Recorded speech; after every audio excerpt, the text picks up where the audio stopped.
Hey guys, I'm at the Glendale Cemetery in Polk County, Iowa. That's in Des Moines. Actually, I think it might be Windsor Heights, but it's in the Des Moines metro area. And it's a very large cemetery here in Des Moines. One of the larger ones, if not the largest, in Polk County. But I'm here for the grave of Herman Edward Hollis, better known as Ed Hollis. Ed, he was an American law enforcement officer with the FBI. He was a special agent there, and he worked in the 1930s. In the 1930s, he worked with a lot of other famous agents. And he worked fighting against organized crime out of the Chicago field office. So in the 1930s, during the Great Depression, the mob was quite big. Organized crime was quite significant in that period of time. And anyways, he is best known as having been killed in the line of duty during an intense shootout with the Chicago area bank robber Lester Gillis. And I think everybody knows Lester Gillis, but as Babyface Nelson. And that was at the Battle of Barrington in 1934. Hollis was one of the three special agents who shot John Dillinger near when he was coming out of that theater, which resulted in Dillinger's death. And he was involved probably with the death of Pretty Boy Floyd. So he mainly worked out of the Kansas City and Cincinnati, Chicago field offices. But again, quite significant. There he is. Quite significant. So anyways, a little bit about Ed Hollis first. He was born here in Des Moines, Iowa. That's his burial here in Des Moines. January 1903, he received his law degree from George Washington University School of Law in Washington, D.C. in 1927, and he was married and had one son. And here we're coming up to his grave.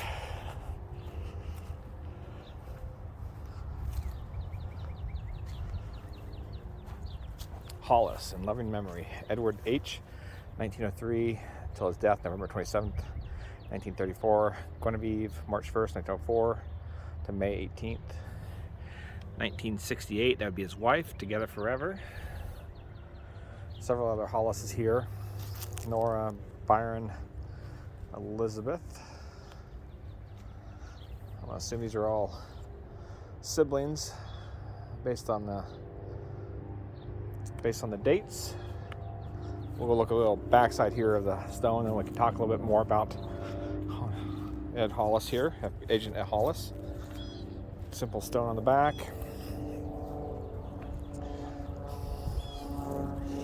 Alright, so a little bit about Ed Hollis and his career here.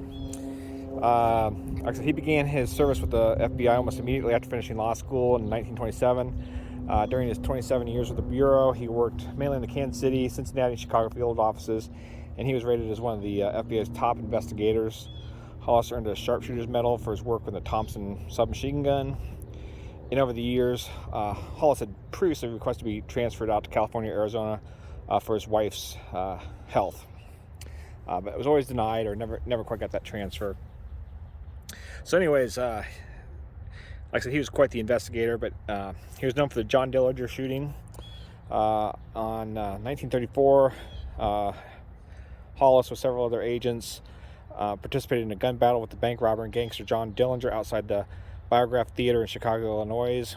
As Dillinger came out of the building with two women, the agents saw him, asked him to stop. One of them said, "Okay, Johnny, drop your gun." Dillinger took off, fled to a nearby alley, reached into his pocket for a pistol, and Hollis, Winstead, and Hurt then fired a total of 4 or 5 shots, with either 2 or 3 hitting Dillinger, who fell to the ground. Not really sure who shot, but they were all involved, and they were recognized for the fearless and courageous action about taking out one of the more famous and significant gangsters of the time. He was also involved in the Pretty Boy Floyd shooting. Pretty Boy Floyd was a bank robber, and he was killed October 22nd, 1934, again after a shootout with the FBI in Ohio. And like I said, he was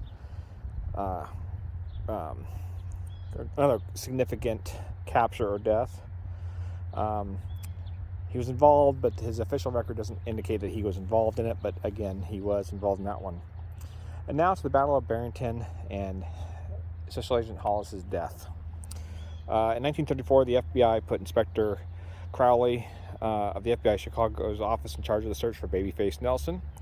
On November 27, 1934, they received a tip that Nelson had been recognized in Lake Geneva, Wisconsin, driving a stolen car. The agents took off, left the field office, and headed to intercept Nelson, or Babyface Nelson. Local FBI agents William Ryan and Tom McDay spotted a vehicle matching the description of the stolen vehicle, and they pursued him. So they were pursuing him. After a series of trying to lose him, shots were fired, windows were broken out in both cars, and agents started returning fire at Nelson's vehicle as he was again trying to get away. And eventually, the car was partially disabled from the shots, left the highway, and into what is now a park in Barrington. The agents all pursued him, and when Hollis and the other agents stopped and emerged from the car to apprehend the suspects, Nelson began firing at them. Hollis and the other agent took cover behind the vehicle, as neither were wearing any protective gear of bulletproof vests. Both agents returned fire, and Hollis wounded Nelson with a shot blast to the legs. Nelson, still standing, continued shooting at Hollis with a rifle. Having emptied his shotgun, Hollis pulled out a pistol and fired as he ran to take cover behind a telephone pole that was nearby. The eyewitnesses later recalled that it was at that time when the agents ran across the road and got behind an electric pole, but got his head blown off. Nelson had struck Babyface Nelson had struck Hollis in the forehead. Nelson staggered over to where Hollis lay by the pole before making his way to the FBI agent's car. Since Babyface's car was no longer operable, kind of got into a moving battle there a little bit. And eventually Nelson was killed, and the gun battle only lasted about 5 minutes. The first person to reach the scene ran to where Hollis lay face down. He had suffered severe wounds to the back of his head. The man tried to speak to Hollis, but Hollis only moved his eyes and gasped. Next, the man ran to one of the other agents who had also suffered a serious stomach wound during the fight.